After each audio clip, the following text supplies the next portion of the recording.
of Foreign Relations, इससे खिताब वज़ीर आज़म इमरान खान की जानिब से किया जा रहा है. With others, Tony Blair, Benazir Bhutto, and quite a few other distinguished people who went on to have extraordinary careers. The way we're going to do it is the Prime Minister and I will have a conversation for a few minutes.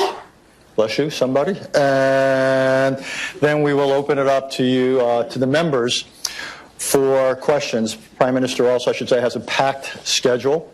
So we are going to try to end this so he can brave the traffic by just under an hour from now. Ask you to remain seated when he goes. I can't resist, so one question. First of all, again, thank you and welcome, sir. One question about your previous life. Is there anything that you took from your previous life of cricket that has served you well in the world of politics that you now find yourself? Well, Richard, thank you very much first for inviting me here, giving me an opportunity to talk about my country. Cricket, like any sport, I think it teaches you the most invaluable lesson of life. And basically that is that whenever you are aiming at some goal in life, it teaches you how to struggle, the ability to take the bad times, the setbacks. So the quality of success is not how you handle the good times, it's how you handle the bad times and how you cope with them, how you learn from the setbacks, not get demoralized. So that's the only way I could struggle for 22 years before I got into this position. Well, speaking of struggle, let's talk about your economy for a minute, if we may. Over the years, I believe Pakistan and the International Monetary Fund have reached more than a dozen agreements. You just reached one rather recently, I think, on the scale of $6 billion. You yourself, when you ran for this job, you were critical of it, yet you've now entered into it. Why is Pakistan having such difficulty economically that it has to repeatedly turn to the IMF? You see, it's the moment you have a deficit, whether it is current account or fiscal deficit, means you're not managing your economy properly, and it's just like a household. If the house is going into a deficit, you have to raise your income, cut your expenditure. So this inability of successful governments to manage our economy is why we keep landing up with the IMF. We inherited, unfortunately, the biggest current account deficit in Pakistan's history. And so the first year has been a real struggle to basically fix this deficit. And I'm very proud to say that we have really cut down this deficit almost by 70%. We now have an economy which is heading in the right direction. Simple reason was that previously we had a 5% growth rate, but that was based on imports. This time what we are doing is restructuring the economy so that it's an export-based growth rate, which is really how an economy goes up. So that has been the main reason why we had to go to the IMF, because we had this huge current account deficit. Also wanted to talk about your relationship with China. Pakistan is on the short list of the countries that receives the most Belt and Road investment from China. So there's really, I have two questions flow from it. Won't this dramatically exacerbate your debt challenge, given the nature of Chinese support? And how does Pakistan make the claim that it's going to retain its full sovereignty, given that it's allowing or inviting China in to do projects on such a scale? First, let me just say that the situation which we found ourselves in when 13 months ago we came into power was probably the worst economic situation. And so China really helped us when we were right at the rock bottom. They helped us, supported our, by giving us funds for our foreign exchange reserves, very important at that time. In fact, we were staring at a default. So China helped us along with Saudi Arabia and UAE to beef up our reserves. And what China offers us right now as an opportunity, they have a $2 trillion import market. And so China has given us a preferential trade agreement where we can export to China at the same terms as the ASEAN countries. So this is a great opportunity. Apart from that, we have this opportunity now to get Chinese industry to relocate in Pakistan, bring in technology. So China has given us a great opportunity to lift ourselves up from where we are right now. I want to talk, and I want to try to cover a lot of different subjects before we turn to the members here. They asked the tough questions, by the way. I'm here to lull you into a sense of complacency. I want to talk about U.S.-Pakistani relations. In full disclosure, I've been involved with them many times in the U.S. Government, and each side has something of a narrative of frustration, even bitterness, or with the other. I want to quote a sentence or two from the memoir of Jim Mattis. James, until recently, was the U.S. Secretary of Defense. And I'm quoting here. Of all the countries I've dealt with, I consider Pakistan to be the most dangerous because of the radicalization of its society and the availability of nuclear weapons. James Mattis is a respected, temperate man. So when you hear someone like that writing those words, what is your reaction? Just that I do not think James Mattis fully understands why Pakistan became radicalized. There's just a short history which everyone may or may not know. In 1980s, when the Soviets invaded Afghanistan, Pakistan, along with the United States, helped by the United States, we organized the resistance to the Soviets. And the resistance was organized by Pakistani ISI training these militants who were invited from all over the Muslim world to do jihad against the Soviet Union. And so we created these militant groups to fight the Soviets. Then, of course, fighting the Soviets, jihad was glorified. And I never forget when Ronald Reagan invited the Mujahideen leaders to Washington, and he said they reminded him, and I quote, the moral equivalence of the founding fathers of the United States. So jihad was, jihadis were heroes then. Come 1989, Soviets leave Afghanistan. The United States packs up and leaves Pakistan with a lot of those who would have reminded Ronald Reagan of the moral equivalence of founding fathers, and we were left with these groups. And then comes 9/11, and Pakistan again joined the US in the war on terror, and now we are required to go after these groups as terrorists, who were now they were indoctrinated that fighting foreign occupation is jihad. But now when the US arrived in Afghanistan, it was supposed to be terrorism. So Pakistan took a real battering in this. I have to say, Richard, I opposed this from day one. I said we had first trained these guys to fight jihad, and it was a great idea, and now we are telling the same groups it's terrorism. So we should at least have stayed neutral. Pakistan, by joining the US after 9/11, committed one of the biggest blunders. 70,000 Pakistanis died in this. We had, some say over 150 billion, some say 200 billion, some economists, Pakistanis, 200 billion lost to the economy. And on top of it, we were blamed for the US not winning in Afghanistan. I thought it was the worst period for Pakistan.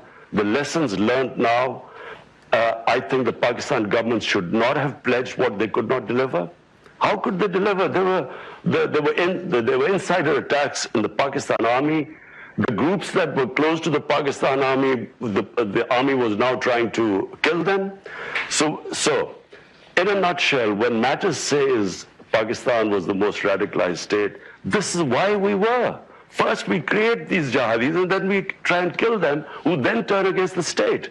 And that's why we suffered.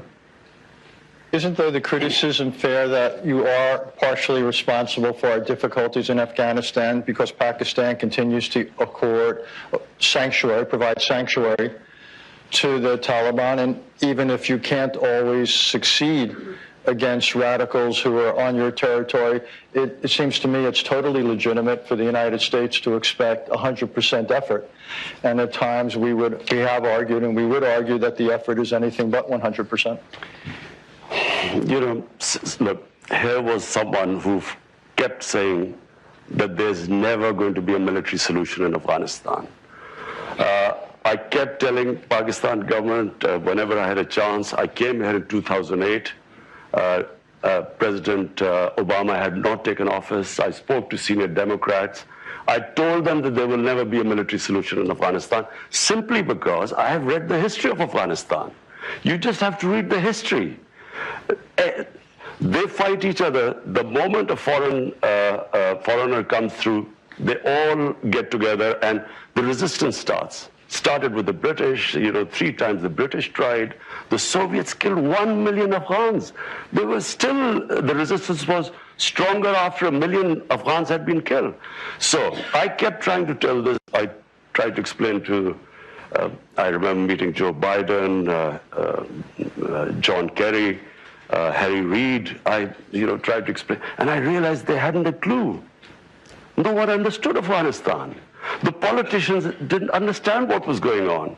And this madness kept going on, and Pakistan kept being blamed. Now, Pakistan had 2 right now, but it had even more. We have 2.7 million Afghan refugees in Pakistan. There are camps of 500,000 refugees living there. How do we know who's coming in and going out? Clearly, this was not from Pakistan, the idea that there were these insurgents going from Pakistan. How are we? First of all, the tribal area bordering Afghanistan, there is no border there. The Durand line is a line made by the British, which there is no border there. Now we are fencing the border. Because of the allegations that fighters are going from Pakistan, we're fencing the border. We've also time and time said that, look, if you want Pakistan to completely stop anyone going across, then take the refugees back, 2.7 million people. But it's not possible that that 2.7 million refugees there and expect Pakistan to completely shut the border. Having said that, I do not think that it's because of Pakistan the US has not been able to succeed in Afghanistan, simply because there is a history behind it. It was never going to happen. And fortunately, President Trump has done, by him forcing there to be a dialogue, and then this peace deal, which was just about to be signed. This is painful for us. The peace deal was about to be signed, and President Trump has, we read it in the papers, I mean, we should have at least been discussed with us, but now I'm meeting President Trump later on, and I will try and tell him that, look, there's not going to be a military solution. For 19 years, if you have not been able to succeed, you're not going to be able to succeed in another 19 years. I actually agree with you that there can't be a military solution. What I doubt is that there could be a peace deal that holds. So even if there were an agreement with the Taliban, what is there about the DNA of the Taliban that leads you to believe that any peace they would sign would be anything more than tactical? I feel that this is not the Taliban which was there when in 2001, who was displaced by the US. Things have changed. They say that you only cross the river once. This is realities have changed. They have learned. Taliban realized that they cannot control the whole of Afghanistan. The Afghan government knows that they cannot, there needs to be some sort of a peace deal. There has to be a political settlement. Let's just face it. You only have 2 choices. Either you fight or you have some sort of a political settlement. There's no point in fighting anymore. I wish that this deal had been signed, there would have been ceasefire, and then we would have proceeded towards the only way there's going to be, the US is going to eventually take the troops out and there'll be peace there. So I agree with you, Richard. It's going to be tough. I never for 1 minute assumed that this is going to be easy, but it is the only way. Actually, I actually think there is a slightly different way, which is one idea is we would fight for military victory. I agree with you. That's not within reach. I am profoundly skeptical of a peace agreement. The third approach, for as long as it takes, is to support the government and basically preserve what you can in Afghanistan so it can't again become a basis for terrorist attacks. It's not a solution, but the United States has kept forces in other countries for more than half a century. We have supported governments. It's not a solution, but it might be preferable to a situation of Taliban control over the country.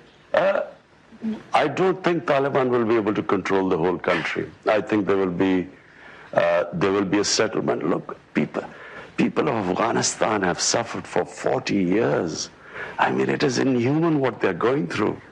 Anyone with any humane feelings would want there to be peace there. Every day there are bomb blasts going and people dying. So anything to actually stop this, again, Richard, I agree with you that after the 17 years of bloodshed and the way things have gone, I agree that it's not going to be easy.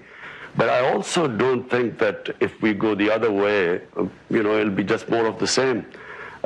If Taliban today are stronger than they were for, maybe in 2010, when the last time there was chance of a peace talks, when Holbrooke was there, they're much stronger than that now. And when they see that the U.S. is about to leave, their morale is up. Exactly. Which is why some of us are skeptical. But no, so what I mean is that military is not the solution. If they're now feeling stronger than before, they're not going to be able to give up if you kill or bomb more of them. I'm going to move on, but thank you. I think it's an important exchange. Osama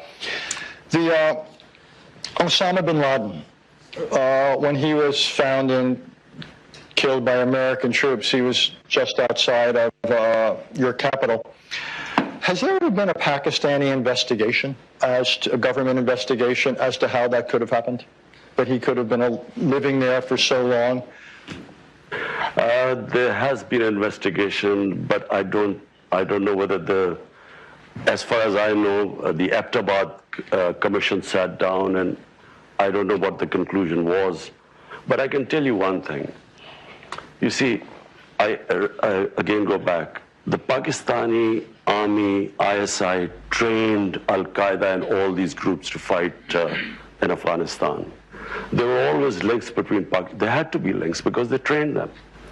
Now, as I said, after 9/11, when we did a 180-degree turn and went after those groups, not everyone agreed with us. But in the army, people didn't agree with us. And so, as I said, there were more insider attacks in Pakistan. General Musharraf, there were 2 attacks on him, suicide attacks on him, which were insider from within the army. So people, so as far as I know, and I think there was a statement by President Obama that Pakistan military, the army chief, the ISI chief, had no idea about this. Because I think they were listening, to the conversation the night the raid took place. And they said so. So if there was, it was probably at lower levels who already had contacts. I actually wanted to follow up on something, and I don't mean to be disrespectful, but in the modern history of Pakistan, I would say most outsiders, when they look at the prime minister as a position, and they look at the strength of the chief of staff of the army and the head of the ISI, the intelligence directorate, they would say the preponderance of power is in the hands of the other 2 individuals, the head of the army and the head of intelligence. Is that a fair characterization? So do you really feel limited in what you can do as prime minister? Look, in any democracy or any form of government, democracies function because of moral authority. If democracies lose their moral authority, then the physical strength and authority lies with the army.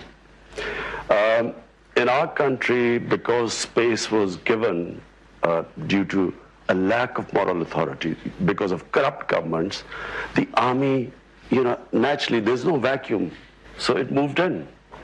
I can tell you that since I have been 13 months in power, every policy of mine is in our manifesto. We wanted peace with all our neighbors. We opened the Kartarpur corridor, opening up. Normally this would have had security implications. Our security forces would have resisted. Our policy with Afghanistan, which we reached out immediately to Afghanistan, to President Ghani. I have invited him to Pakistan. We speak regularly if there's any issue.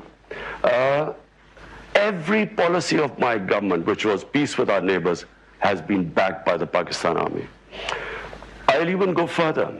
The only time the Pakistan army has cut its military budget is when my government started an austerity campaign and they followed, and they actually took a cut in their military spending. It's never happened before. I can tell you that all policies of my government have been completely backed by the army. When I spoke to Mr. Prime Minister Narendra Modi, I told him, I said, look, my country stands with me because we want peace. We have decided, we have a new policy with Afghanistan, with India. We want a new beginning. You take one step towards us, we come towards you. And he sort of said, are you sure? Meaning that is the army behind? The army completely stands with us, with our policies. So, in past, it may be true, and I repeat, it's because governments lose. When democratic governments don't have militant wings, they have only moral authority, and that's much more powerful than physical authority. Just two more questions for me. Since you raised India, I wanted to get to it. It may have been your hope to have improved relations with India. Needless to say, it hasn't worked out that way. So, and along the way, you said some pretty brutal things about Prime Minister Modi and about the philosophy of the BJP and so forth. So what is a realistic path? Because one analogy I often draw is at the height of the Cold War, the U.S.-Soviet relationship had far more dimensions to it, far more substance to it, than the India-Pakistan relationship has now, in terms of diplomatic contacts, economic contacts, and the rest. So how do we take this relationship between two nuclear-armed rivals that have a history of conflict? How do we make sure the future doesn't resemble the past? Well, Richard, let me say one thing. This is very sad where we stand today. From day one, I have written letters. I've spoken to Prime Minister Modi about we have common issues. We have poverty. Poverty is big in the subcontinent. Any government that should come, the number one priority should be to deal with poverty. Climate change. We stand the subcontinent. I mean, our glaciers are melting at a rapid rate. We need to combine together because there are hundreds and millions of people that are going to be affected. So I called him up and I said, look, let's just have a new chapter. Let's reset our relationship. And he talked about terrorism, and I said, look, I give you an assurity. It's not because of pressure from India or anyone. It's a policy that we will not allow any militant groups in Pakistan. We were dismantling from day one, and again I talk about the army. Had the army not helped us, we would not be able to dismantle these militant organizations, a legacy of the 80s. And they were helping us. So I told him, I said, let's base a relationship on mutual trust. Because, the problem we have is the two countries didn't trust each other. Our foreign minister was supposed to meet last year in this UNGA, and suddenly India cancelled. And then we thought maybe, they don't want to get closer because of the Indian elections, because it's a nationalist, BJP is a nationalist party. One of the agenda, of course, is, they're hard on Pakistan. So we stayed back. Then, of course, Pulwama happened, where this Kashmiri boy blew himself on an Indian convoy. Immediately we were blamed. I went on air, I said, look, you give us any indication that a Pakistani was involved, we'll take action. They bombed us. The jets came and they bombed us, and so we retaliated, no loss of life, but on the way, two of the jets went down, one in Pakistan. The pilot we captured, we immediately gave him back, saying you didn't want any escalation. But what did, in the election campaign, it was all about how Pakistan was petrified, and that's why they quickly returned the pilot, and how Pakistan will be taught a lesson. The whole election campaign, you just have to read. It was all about anti-Pakistan and how Pakistan would be taught a lesson. We still thought, okay, let the elections be over, we'll again resume. Elections are over, and we again resume at nothing. And then we find India is pushing us in the blacklist of FATF to bankrupt us. That's when we started thinking this is something, there's some sort of an agenda going on. And then, of course, Kashmir took place on 5th August. Unilaterally, they cast aside the UN Security Council resolution, the SAMAA Accord, which was bilateral between us, their own constitution, Article 370. And that's when you said, I said all those things. That's when I have said that this is an agenda. This is an RSS agenda which they are following. And I'm afraid, I worry now where we are, where the two countries are. That's why before that I asked President Trump to intervene and play a role in this. Because whenever we ask for other countries, United Nations to help, India says it's a bilateral issue. When we try to talk to them, they said there's nothing to talk about. So it's very important. It's two nuclear-armed countries facing each other like this incident happened in February. I, as the Prime Minister of a country, am saying that anything can happen in such situations. You don't know what can happen. We should never be in this situation. That's why I will be speaking in UN. I would want the United Nations to play a role. This is why the United Nations came into being. This could have effects way beyond the subcontinent.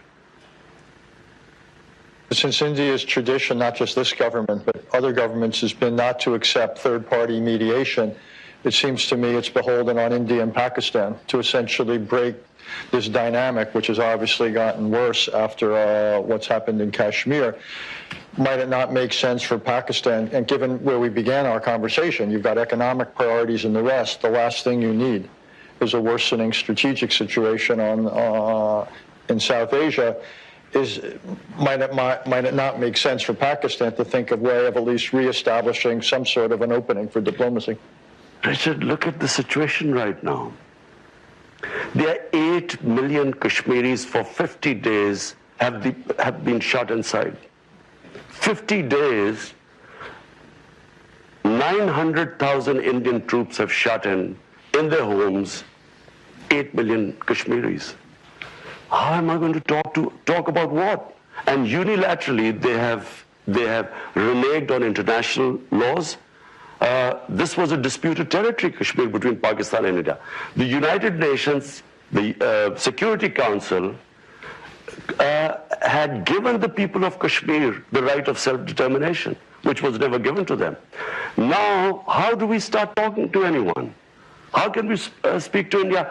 At least what I expect the international community to do is to ask them to lift the curfew. It's inhuman. It's violation of every humanitarian right of the people of Kashmir. I should just tell the members here before I go to questions is that the Indian Foreign Minister will be here later this week, so I expect we will return to some of these. And I hope you'll ask proper questions to him, not be too diplomatic. So we will have Ambassador Foreign Minister Jai Shankar here. So it's now the appointed hour.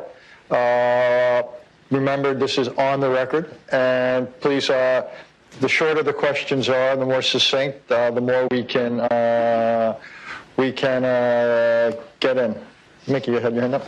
Just wait for a microphone. Let us know who you are and your organizational affiliation. Hi, good morning. I'm Minky Worden from Human Rights Watch.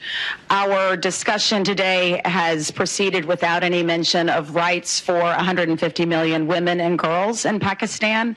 As Human Rights Watch has documented, there are serious problems with access to education, forced marriage, child marriage, and honor killings. What are your plans to deliver justice and accountability for women and girls? Thanks. Our main plank of our manifesto is rule of law. All the things you're saying is because we have weak enforcement of law. We have laws protecting women, we have laws protecting the weak, the minorities, and at times when these violations take place, it's because our enforcement, our implementation is weak.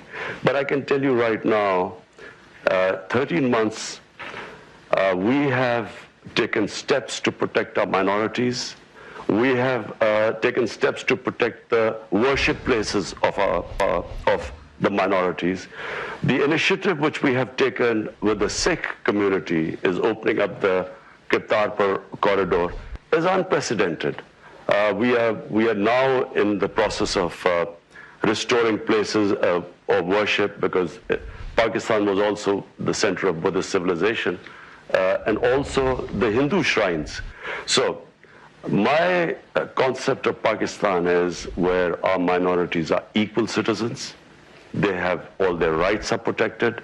All the women, the weaker sections, the poor people in our country, we have come up with the biggest ever poverty alleviation program despite our fiscal constraints.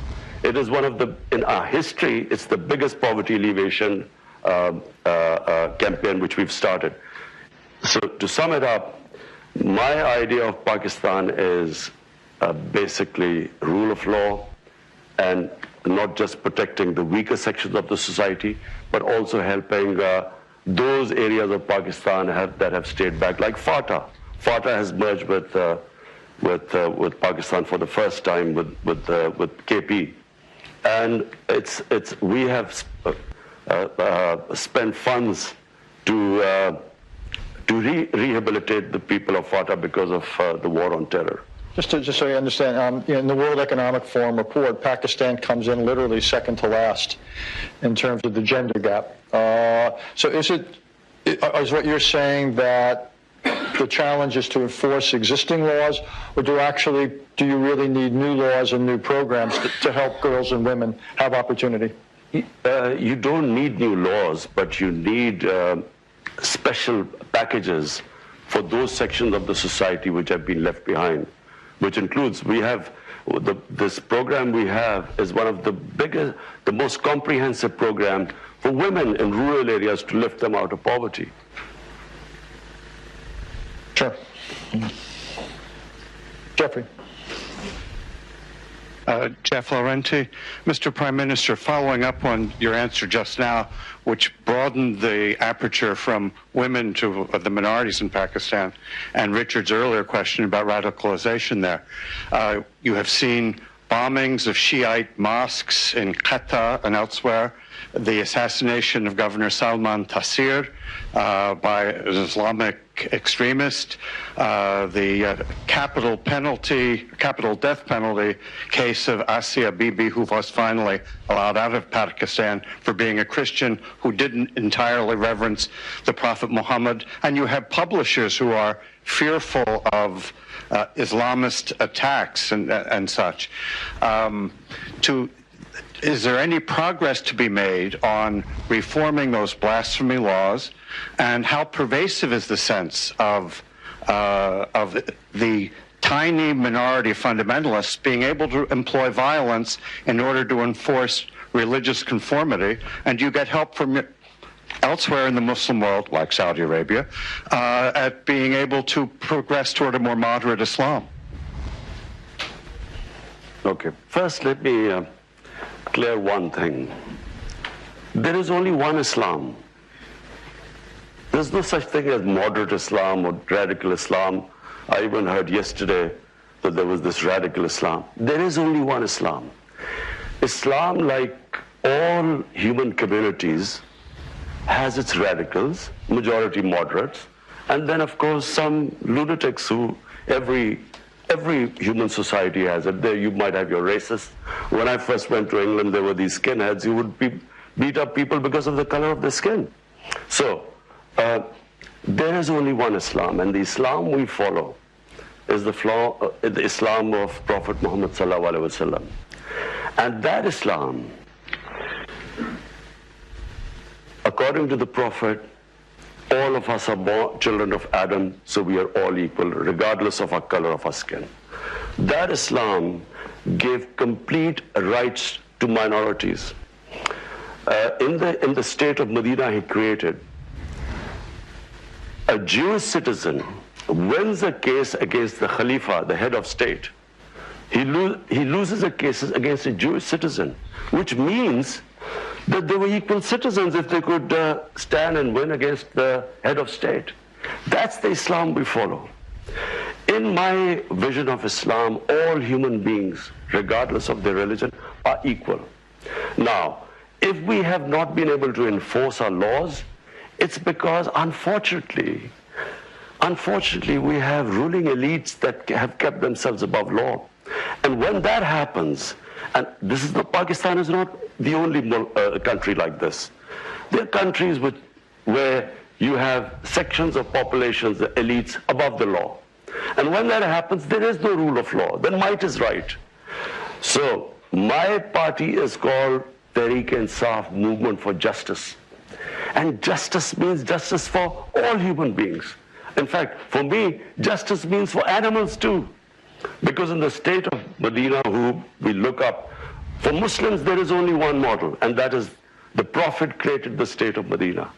That state of Medina gave rights to women first time, property rights. That state of Medina first introduced progressive taxation. First welfare state. State took responsibility of handicapped, orphans, widows, poor.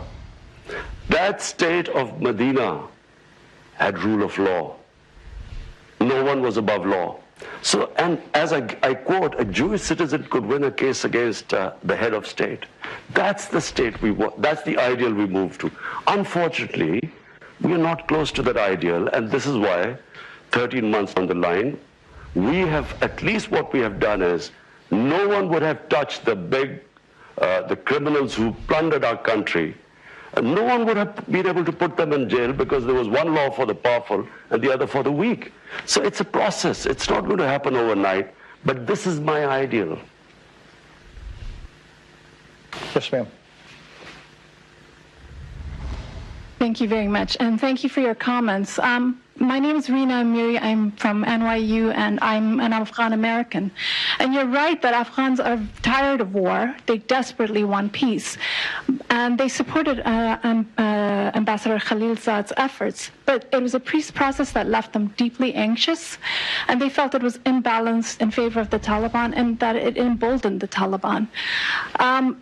They would seek the support of Pakistan for reigniting peace talks, but one in which a number of the issues that they are concerned about are on the table, including having talks with the Afghan government either directly or through proximity talks. They want more explicit language from the Taliban on women's rights and minority rights. And they want more explicit language denouncing terrorism or links to Al-Qaeda, none of which were there when this agreement was nearly signed. Thank you. I would just like your comments, and if that peace process, if and hopefully when it's reignited, what support can the Afghan people get from Pakistan in this regard? Thank you. Well, number one, what the people of Afghanistan have gone through, forget me as a Pakistani, as a human being, we should all pray that they have peace.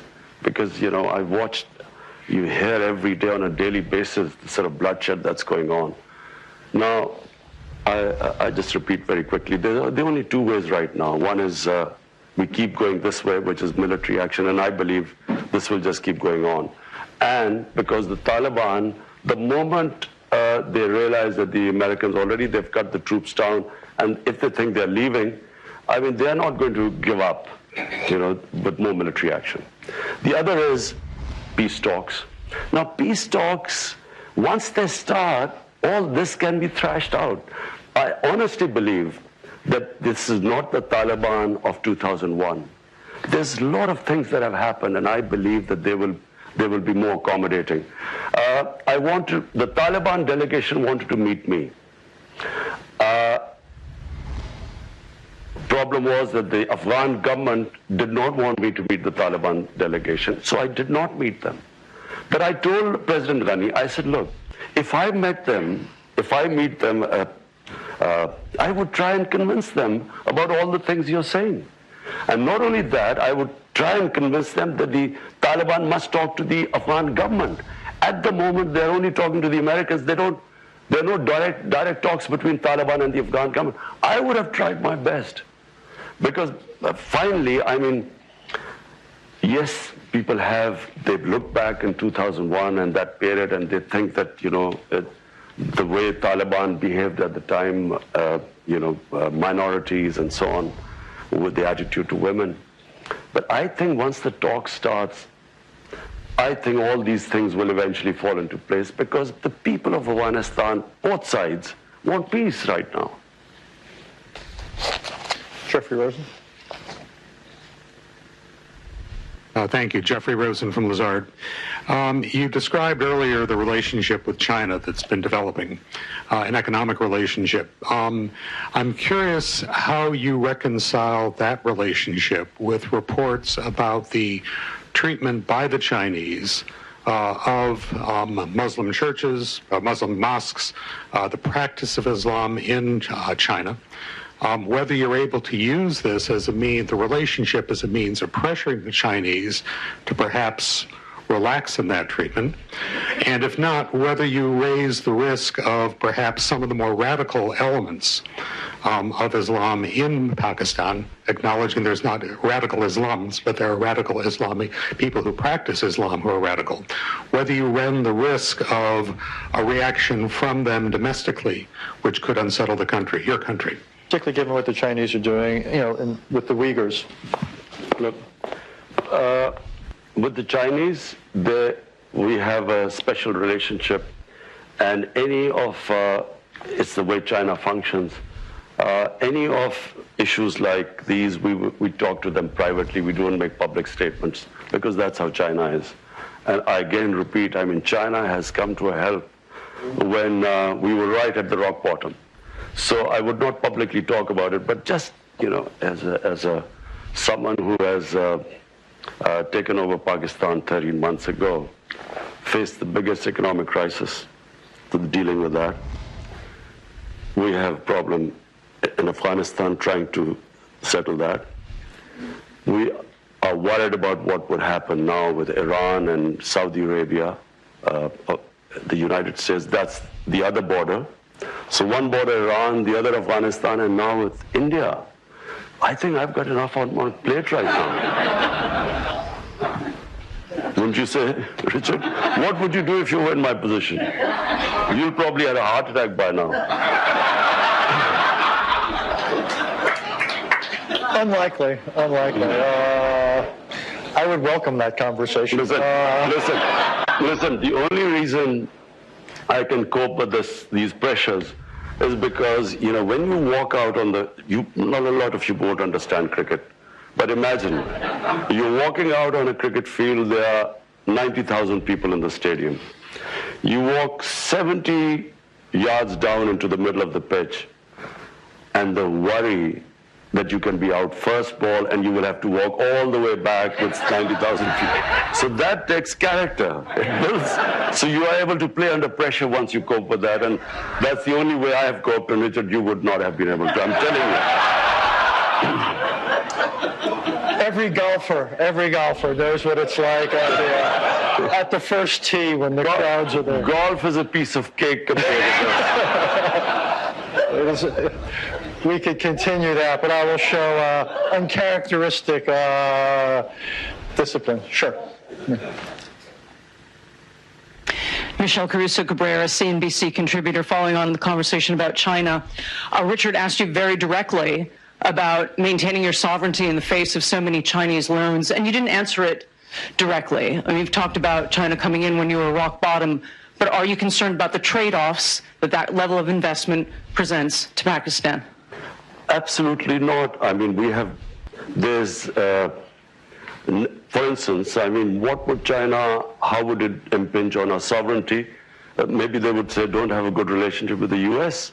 But the Chinese have never ever interfered in any of our foreign policy, in any of our domestic policy for that matter.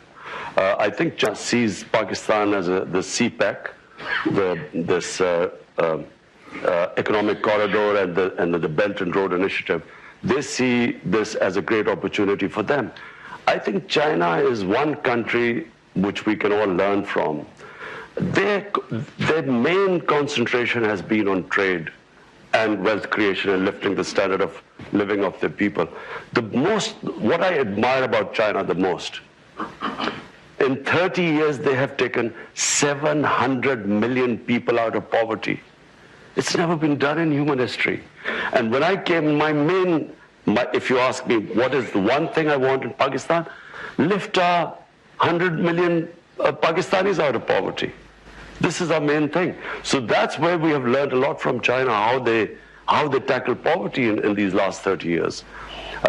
So the answer to the question, there have been no demands by China which restrict our sovereignty. Are you not put off that China has accomplished what you said, but they've done it at a great price and cost in terms of democracy, human rights, and the rest, not just for Muslim Chinese, but for all Chinese? Are you not put off by that aspect of the cost of their development model? Well, you know, who am I to comment on China? But the fact is that if any human society can accomplish this, you know, this is humane. This is taking people out of poverty. I mean, I admire that the most. For me, if I had, but I don't have, unfortunately, the Chinese model, and if I could order people around, and I could get people out of poverty. Not just that, the way they've tackled corruption. Unfortunately, I can't do that in Pakistan. 450 ministerial level people in the last 5 years have been put into jail on corruption. I mean, I wish I could do that in my country. But, you know, we have our limitations, but it has to be admired what they've done in terms of taking what China is now. I mean, 30 years ago, you wouldn't believe what they've been able to achieve. Mary Boyce.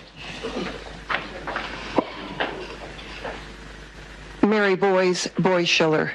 The attack on the Saudi oil last weekend, if the response were left entirely to you, what would the response be? You know, Mary, I am and will always be a pacifist. I'm anti-war. I do not believe wars solve problems. You go to solve one problem, you give birth to 5 other problems. You go after Al-Qaeda, you create ISIS. I do not believe wars solve problems, unfortunately. I would do everything to resolve this issue through diplomacy. I would be trying my best, because if there is a conflict there, the consequences, I mean, just look at the poorer countries. Do people care about poor countries? Imagine if oil prices go up. And we are struggling finally to sort of try and balance our budget. This will just immediately throw everything for us. And so we already have the war we had, war on terror. 70,000 Pakistanis died. And it's a lesson my government, people of Pakistan have learned, that we will avoid conflict at everything. And we can't afford another conflict going on in our neighborhood. Yes, ma'am. You've been very patient. Masuda Sultan, All in Peace, a coalition of Afghans and Americans looking to end the longest war in American history. I wanted to thank you for your comments on Afghanistan and the war. And you've been supportive of U.S. efforts at peace negotiations and indicated your willingness to encourage Trump to continue negotiations. My question is, what steps do you intend to offer to take as the Pakistani Prime Minister to advance the dialogue? For example, you mentioned that you didn't meet the Taliban when the Afghan government requested you not to. So what other steps do you intend to take? And how does the Kashmir issue complicate, or does it the Afghan issue?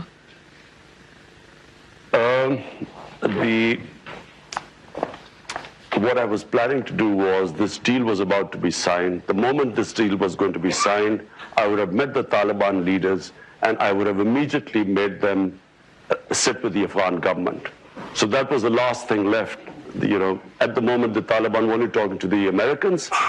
And so once they had, the deal was signed, then we would have got them to talk to the Afghan government. I would have tried my best. And I feel that was the way ahead. We just read the tweet about the talks breaking down. I wish we had been consulted and we would have tried our best. This was always, the fact that President Trump felt that because of, the terrorist attack, because of that, he had broken off talks. But, when you are fighting and talking at the same time, this was always going to happen. But they have to stay the course. So I will be trying my best to convince President Trump to resume the talks. To what extent are you using Twitter as a tool of political persuasion and reaching out to your own population or to India's? To what extent is Twitter a tool for you? I try my best to convey my feelings. I do feel, Richard, I honestly feel, I'm sitting in front of you, I have known India. I have had love and respect from India and fan following because India loves cricket more than any other Pakistani. I'm more worried about India right now than probably even Pakistan, because India is not heading in the right direction. If you see what has happened in India in the last 6 years, it is frightening for some of us. It's not the India I know of Gandhi and Nehru. It is this ideology that has taken over India of Hindu supremacy. And this, whenever such an ideology takes over, there's always something they blame. You have to hate someone to be, supreme and an exclusive Hindu India. This is the ideology that assassinated Gandhi. This is the ideology was banned in India for 3 times. And now, unfortunately, it is running India. And I fear, because I think you can reason, as long as you can reason with people. The 2 nuclear-armed countries need not worry about anything. But unfortunately, with this ideology of racial supremacy, I don't think you can reason, and I'm generally worried. And that's why I'm going to speak. I'm speaking to the heads of state. I've just spoken to Prime Minister Boris Johnson.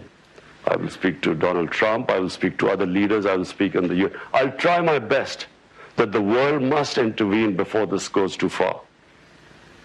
That is a sober place to stop. The Prime Minister has to get to a meeting with the Chinese delegation, so I promised we'd let him out. Before I thank him, just a reminder, we've got the President of Angola later this morning at 11. In Washington at 12:30 today, we've got the Acting Secretary, Department of Homeland Security. Tomorrow we have the Saudi Foreign Minister as well as a climate change symposium. Mr. Prime Minister, thank you for coming here. Thank you for asking our questions. I look forward to continuing the conversation on what you might do, as well as cricket versus golf. But thank you very much. Thank you, Richard. It was a pleasure. Imran Khan इस वक्त council of foreign relations New York में बात कर रहे थे, सवालों का जवाब दे रहे थे और बता रहे थे अपने कुछ